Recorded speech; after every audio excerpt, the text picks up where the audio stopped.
ስለዚህ በጎች ማናቸው ለማለት ማቴዎስ ምዕራፍ 25 ላይ ስታነቡ በደንብ ቁጭ ብሏል ማለት ነው። ስታነቡት በደንብ ታገኙታላችሁ። እነሱ እነማን ናቸው? ኤኙዳ ሆለተ ወረ ጀለመን ኤኙዳ ወረ መርገደደኒ ወረ ገባባሃኒ ሆሎኒ ኤኙዳ ማቲ ዋቀዮ በጎች ማን ናቸው? አሁን አብርሃምም ምን ይሉታል? የአብርሃም በግ። አብርሃም በምን ይታወቃል? ብዙ ጊዜ በበግ ይመሰላል። ልጁ በተለይ ይስሐቅን በግ በግር ያቀረበ። የሚገርማችሁ በጎች የተባሉት ክርስቲያኖች ናቸው። እንዴት ነው ሰዎች በጎች ሊሆኑ? እነዛ 4 እግር ያላቸው ናቸው። እነዚህ 2 እግር ያላቸው ናቸው። እነዛ በራሳቸው የማያስቡ የማይናገሩ ናቸው። የሰው ልጅ እንዴት ነው ተብለው በምሳሌ ያስቀምጣል። እንግዲህ በግ የተባለው ወይ ደግሞ በጎች የተባሉት ክርስቲያኖች ናቸው። አሁን ይሄ ነገር ምንን ያሳያል የምለውን ስንመለከት አደራ ነው ቃሉ። ምንድነው አልኳችሁ? የአደራ ቃል ነው። ሆኖ ተወርጅ ለመን ክርስቲያኖተዳ ክርስቲያኖን ኩድሞ ኢማናዳን ከነመኒሩ በአደራ የተሰጡ ናቸው ክርስቲያኖች። ስምዖን ጴጥሮስ እንግዲህ ከዚህ በኋላ የሱ ስራ የሱ ድርሻ የእረኝነቱን ድርሻ ነው። የጠባቂነቱን ድርሻ እግዚአብሔር ሲሰጠው ነው። እንግዲህ ግልገሎች የተባሉት ትንሽ ሕፃናቶች ክፉንና ደጉን ያለዩት የሚቦርቁ የሚጫወቱ ወደ ክፉ ወደ መልካምም ወደ ውሃም ወደ እሳትም እጃቸውን የሚያስገቡት እነዚህ ጥቃቅን ግልገሎች ይባላሉ። እምነት ከነሱ ይጀምራል ማለት ነው። ማስተማር ከነሱ ይጀምራል ማለት ነው። ግልገሎች ደግሞ ኢልሞሌ ወረጀላ መንኩን ክርስቲያኖት ወረድ ድቆታን ዳይመ ወረታን። እንግዲህ በአንድ በኩል መጽሐፉ ግልገሎች የተባሉት ገና ያልበሰሉ ወደ እምነት ደረጃ ያልደረሱ ማለት ነው። ብነገራቸው የሚይዙ የሚነገራቸውን የሚሰሙ በሚነገራቸው የሚተገብሩ ግን ማስተማር ያስፈልጋል፣ መጠበቅ ያስፈልጋል። ቅድም አሁን ልጆቻችሁ እዚህ ላይ ስትጀምሩ ደስ አይሉም? ሳምንት አይታችሁታል። ልጆች እንዴት አድርጎ እዚህ አውደ ምሕረቱ ሞልቶ እንዴት እንደዘመሩ ደስ አይሉም ወይ? ስለተማሩ ነው። ምንድነው የዛሬ አበባ የነገ ፍሬዎች። ልጆች ወደ እኔ ይምጡ አትከልክሏቸው ይላል። ኢጆሌን ዳይምት ገረኮ አዱፈን ሂንዶርኪና ሞቱማን ዋቀዮ ከለከ ኢጆሌ ጅርቱፊ ጆሌ ኬኛ ኤርጊኔ በርሲሳ ጅራይ ልጆቻችን እየላክን እያስተማርናቸው ነው ወይ? እምነታቸውን እንዲያውቁ መዝሙር እንዲያጠኑ የተለያዩ ኮርሶችን እንዲማሩ አድርገናል ወይ? ስለዚህ ጥቃቅን የሆኑትን ጠብቃቸው፣ አስተማራቸው፣ ምሯቸው።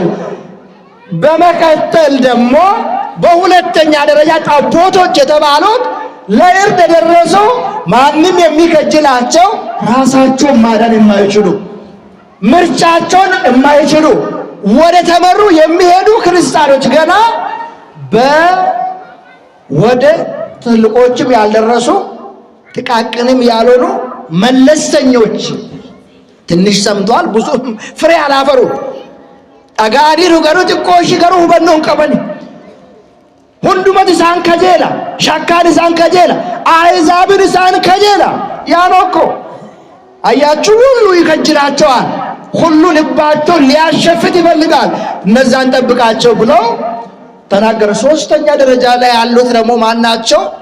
ትልቆች አዋቂዎች፣ በእምነትም የበለጸጉ ጠንከር ያሉ የጎረመሱ እነሱ አውቀዋል። እነሱም ጥበቃ ያስፈልጋቸዋል። እነዚህም በሶስት ከፍሎ እነዚህን ጠብቃቸው ብሏል። ምንድነው ያለው? በትንቢተ ኤርምያስ ምዕራፍ 23 ቁጥር 2 ላይ ስለዚህ የእስራኤል አምላክ እግዚአብሔር ሕዝቤን ስለሚጠብቁ እረኞች እንዲህ ይላል፣ በጎቼን በትናቸዋል፣ አባራቸውማል ይላል። አልጎበኛቸውምና እነሆ የሥራችሁ ክፋት እጎበኛለሁ ይላል እግዚአብሔር ይላል። ምንም በትናቸዋል ዱበዳ ማልኮ ፈጫሰኒቱ ሆሎተኮ ፈጫሰኒቱ በጎችን ሰብስባቸዋል አይልም። በተለይ በእረኝነት ደረጃ ያለን አባቶች ትክሴታኔ ኦላንቱማዳን ወረ መነ ክርስቲያን ያገጌሳ ጅሩ ሉቦታን ሆሎተኮ በተንሲስተኒቱ ገነግተኒቱ ፈጫሰኒቱ ጀዳ ኢሳኒስ እንገጌስኔ ኢሳኒስ እንዳወኔ ሆጂን ኬሰን ሐሜኛ ነን ላለ ጀዳ ዋቀዮን ወረ ሆሎተ ዋቀዮ ፈጫሰ ወረ ቢትንስ ወረ ገርገር ቆዴ በጎችን የሚበትኑ የሚሰበስቡ ሳይሆን በጎችን የሚጎበኙ ሳይሆን የሚያማርሩ ያለኛ ነው የተነገረው። ኑን ከኒመ መደኩን ማረማቲ ወር ዋቀዮ ገኤሉ ቦታ ሆሎተ ከነ ኤጉን ድርቀመ ሳኒታ ዋቀዮ ኢሳን ጋፈታ ዋቀዮ ኑ ጋፈታ።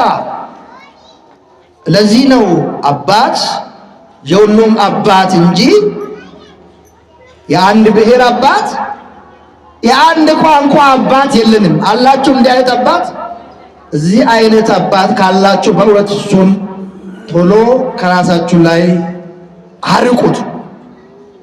ካህን መስሎ ዲያቆን መስሎ ሌላ መስሎ እናንተን በብሔር በቋንቋ በአረግ የሚከፍላችሁ ካለ እሱ አባት አይደለም። የሆነ ቋንቋ ስትናገሩ የሚያቀርባችሁ የሆነ ቋንቋ ስትናገሩ የሚያርቃችሁ አባት ለእናንተ አባት ሊሆን አይችልም። ይችላል ወይ? ይችላል። አባታችን የሁሉም ቋንቋ ተናጋሪ አባት አባን ከኝ አባቆ ከሁሉ ወደንደው አመለነመ ሁሉ ወደንደው ሰባን ኮቃን ሂዳን ለጋን ላለቶ ይንጠይን ነመተው ከኛ ቆፋ ኢላሌ ሰኑ ጃለቴ ገለንያተው ነገለቴ ሰው አቀቀደ አበዝግሩት ሰው ደስ ይላል በጣም። የኛ ስራ የኛ መልክ የኛ አድራጎት ቡራ ቡሬ ሆኖ እሱ አንድ አድርጎ ዓለምን ገዛሃት። በጎችን በትናቸዋል ይላል። ዛሬ ማን ነው በጎቹን እየሰበሰበ ያለ? ከበላይ ያሉ አባቶች ምን እየሰሩ ነው? አቦሊን ከየ ጉባ ጅራን መነ ክርስቲያና ከሮገነ ከምቡልቸን ማልጎቻ ጅሩ የሮ አማከራ ኢሳን ፋይዳፍ ዳበተን ሞ ክርስቲያኖታፍ ዳበተን ቀርሺፍ ዳበተን ሙቁንቁላታፍ ዳበተን ይሄንን ማወቅ ያስፈልጋል። ዛሬ አባቶቻችን ለማን ነው የቆሙት? ለጥቅም ነው? ለክርስቲያኖች ጥበቃ ነው የቆሙት? ይሄንን እናንተ የራሳችሁ መልሱን መልሱት።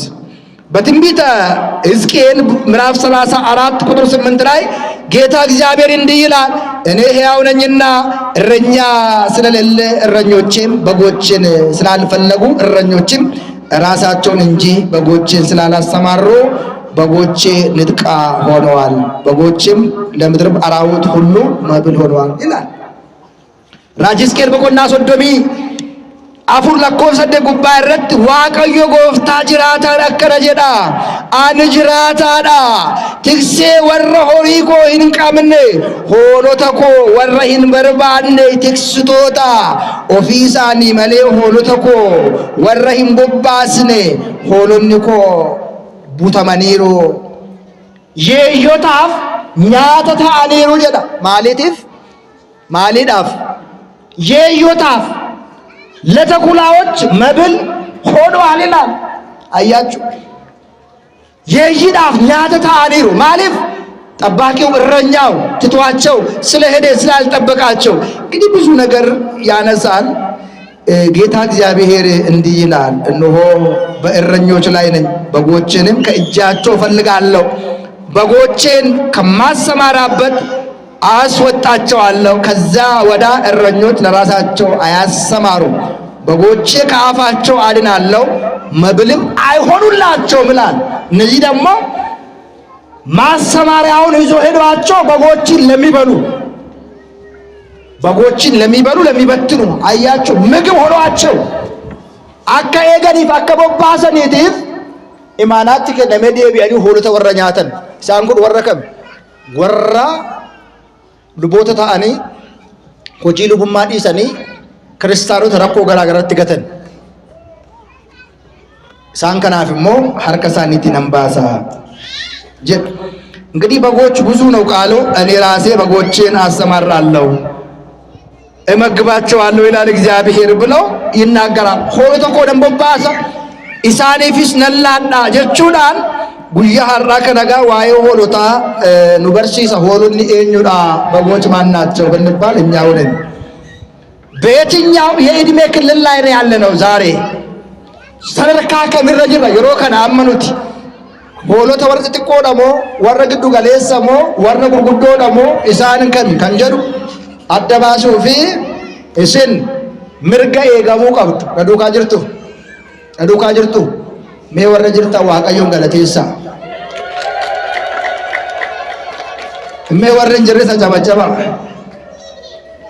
አዎ እንግዲህ ይሄንን ይመስላል። ዛሬ በጎች ተብለናል። ፍየሎች ከመሆን በጎች ሆነን፣ ነጣቂዎች ከመሆን እረኞች ሆነን እንድንገኝ ቅዱስ አምላካችን ይርዳል። እንግዲህ ፍየል በባህሪዋ ምንድነው? ምን ብዬ ልግለጽ? ምን ይባላል? ቀልቃላ ነው። ምንድነው የሚባለው? ማልጀቱን ረኤዳን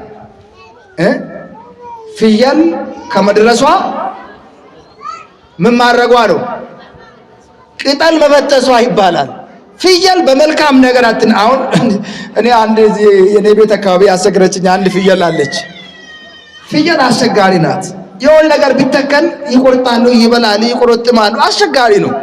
በጎችን ይዋቸው ረጋ ያሉ ሰከን ያሉ ናቸው። ሀፍረታቸውን ይሸፍናሉ። ፍየሎች ደግሞ አይሸፍኑም። ያም የኃጢአተኝነት ምልክት ነው። ክርስቲያን ሀፍረቱን ይሸፍናል፣ ራቆቱን አይሄድም። የክብር ልብሱን ለብሶ እዚህ ይመጣል። አያችሁ፣ ይሄ እኮ ትልቅ የሆነ ምሳሌ አለው። ዛሬ አሁን በየአደባባዩ የተለያየ ቅርጽን የሚያሳይ ልብሶችን የሚለብሱ ሰዎች እነዚህን ክርስቲያኖች ባንላቸው ዓለማውያን እንላቸው ገባ ወለና ዱኛ ከደከተ ይችላል። ቃመ ዋቀዮ ሳሪ ከነ ኡፈተ ዋቀዮ ከበጃሪ ሳሪ ከደዲሰኒ ሴቷ ጸጉሯን ፍሪዝ አድርጋ ወንዱ ጸጉር ሹሩባ ተሰርቶ ሴት ፍሪዝ አድርጋ ወንዱ ምንድነው የሚባለው? የጆሮ ምንድነው ጌጥ የሚባለው? አሁን እኮ ወንዱና ሴቱን መለየት አስቸጋሪ ሆኗል። ከኔ ጋር ናችሁ? አሁን ቤተክርስቲያን ግን ይሄንን ትጸየፋለች። ወንድ ወንድ እንጂ ሴት መሆን አይችልም። ሴት ሴት እንጂ ወንድ መሆን አትችልም። ሕግ ተፈጥሯዊ ነው።